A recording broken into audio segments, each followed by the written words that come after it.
ಎಲ್ರಿಗೂ ನಮಸ್ಕಾರ. ನಮ್ಮ ಚಾನಲ್ಗೆ ಸ್ವಾಗತ. ಇವತ್ತು ನಾನು ಸಿಂಪಲ್ ಆ್ಯಂಡ್ ಟೇಸ್ಟಿಯಾಗಿರೋ ಚಿಕನ್ ಕರಿ ರೆಸಿಪಿನ ನಿಮ್ಮ ಜೊತೆ ಹಂಚ್ಕೊತಿದ್ದೀನಿ. ಸೊ ವಿಡಿಯೋನ ಸ್ಕಿಪ್ ಮಾಡಬೇಡಿ, ಕೊನೆವರೆಗೂ ನೋಡಿ.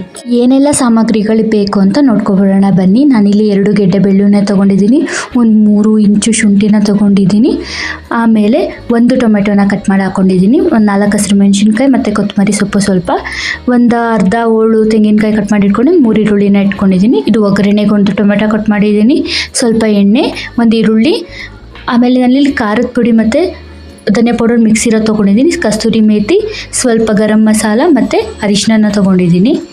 ಸೊ ಇದನ್ನೆಲ್ಲ ಸೇರಿಸಿ ನಾವು ರುಬ್ಬಿಟ್ಕೊಳ್ಳೋಣ. ನಾನಿಲ್ಲಿ 1 kg ಚಿಕನ ತೊಗೊಂಡಿದ್ದೀನಿ. ಇದೆಲ್ಲನೂ ಒಂದು ಮಿಕ್ಸರ್ ಜಾರ್ಗೆ ಹಾಕ್ಕೊಳ್ಳೋಣ. ಇದ್ರ ಜೊತೆಗೆ ನಾನಿಲ್ಲಿ ಅಚ್ಚ ಖಾರದ ಪುಡಿ ಮತ್ತು ಧನಿಯಾ ಪೌಡರ್ ಮಿಕ್ಸ್ ಇರೋದನ್ನ ಹಾಕಿ ಸ್ವಲ್ಪ ನೀರು ಹಾಕಿ ಇದನ್ನ ಗ್ರೈಂಡ್ ಮಾಡಿ ಎತ್ಕೊತಿದ್ದೀನಿ.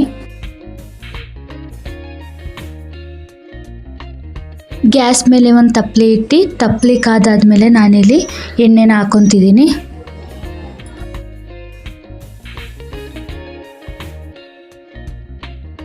ಎಣ್ಣೆ ಕಾದಾದ್ಮೇಲೆ ನಾನಿಲ್ಲಿ ಕಸ್ತೂರಿ ಮೇಥಿನ ಹಾಕ್ಕೊತಿದ್ದೀನಿ. ಆಮೇಲೆ ಹೆಚ್ಚಿರುವಂತಹ ಈರುಳ್ಳಿನ ಹಾಕಿ, ಆಮೇಲೆ ಕಟ್ ಮಾಡಿರುವಂತಹ ಟೊಮೆಟೊನ ಹಾಕಿ ಚೆನ್ನಾಗಿ ಫ್ರೈ ಮಾಡ್ಕೊತಿದ್ದೀನಿ. ಸೊ ಇದು ಚೆನ್ನಾಗಿ ಫ್ರೈ ಆಗಬೇಕು.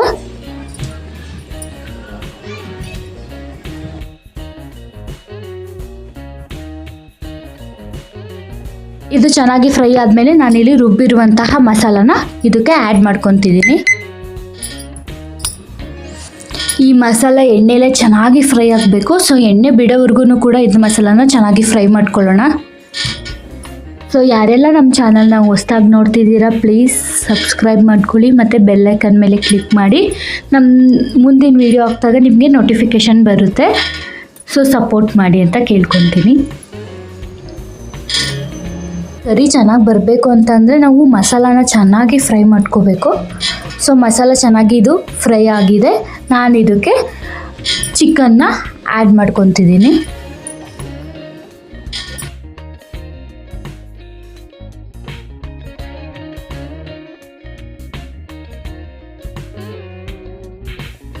ಚಿಕನ್ ಹಾಕಿದ್ಮೇಲೆ ಯಾವುದೇ ಕಾರಣಕ್ಕೂ ನೀರು ಹಾಕೋಂಗಿಲ್ಲ. ಆ ಮಸಾಲದಲ್ಲೇ ಸ್ವಲ್ಪ ಚಿಕನ್ನು ಚೆನ್ನಾಗಿ ಫ್ರೈ ಆಗಬೇಕು. ಸೊ ಚೆನ್ನಾಗಿ ಇದು ಫ್ರೈ ಮಾಡ್ಕೊಳ್ಳೋಣ.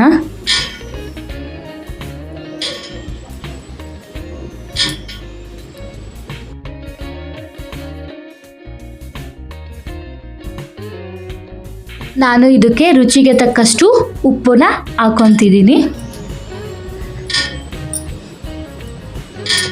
ಇದನ್ನ ಚೆನ್ನಾಗಿ ಮಿಕ್ಸ್ ಮಾಡ್ಕೊಳ್ಳೋಣ.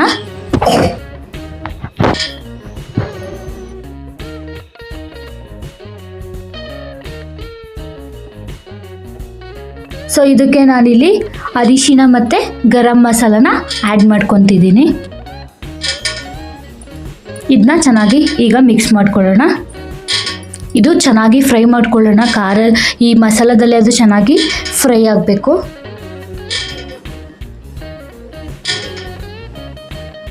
ತುಂಬಾ ಟೇಸ್ಟಿಯಾಗಿರುತ್ತೆ. ರೊಟ್ಟಿ, ಚಪಾತಿ, ದೋಸೆ, ಅನ್ನ, ಮುದ್ದೆ ಜೊತೆ ಕೂಡ ತುಂಬಾ ಟೇಸ್ಟಿಯಾಗಿರುತ್ತೆ. ಇದನ್ನ ಒಂದು ಸ್ವಲ್ಪ ಹೊತ್ತು ಮುಚ್ಚಿ ಹಾಗೇನೆ ಚೆನ್ನಾಗಿ ಫ್ರೈ ಮಾಡ್ಕೊಳ್ಳೋಣ.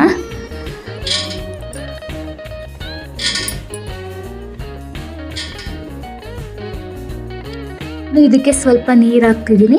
ನೀರು ಹಾಕ್ಕೊಂಡು ಚೆನ್ನಾಗಿ ಇದನ್ನ ಸ್ವಲ್ಪ ಗ್ರೇವಿ ಟೈಪ್ ಬೇಕು ಅಂತ ಸ್ವಲ್ಪ ನೀರು ಹಾಕ್ಕೊಂಡಿದ್ದೀನಿ. ಸೊ ಇದು ರೆಡಿಯಾಗಿ ಹೋಗಿದೆ, ನೋಡಿ ಹೇಗೆ ಬಂದಿದೆ ಅಂತ. ಸೊ ಯಾರಿಗೆಲ್ಲ ಈ ವಿಡಿಯೋ ಇಷ್ಟ ಆಯಿತು ಲೈಕ್ ಮಾಡಿ, ಶೇರ್ ಮಾಡಿ. ಇನ್ನಷ್ಟು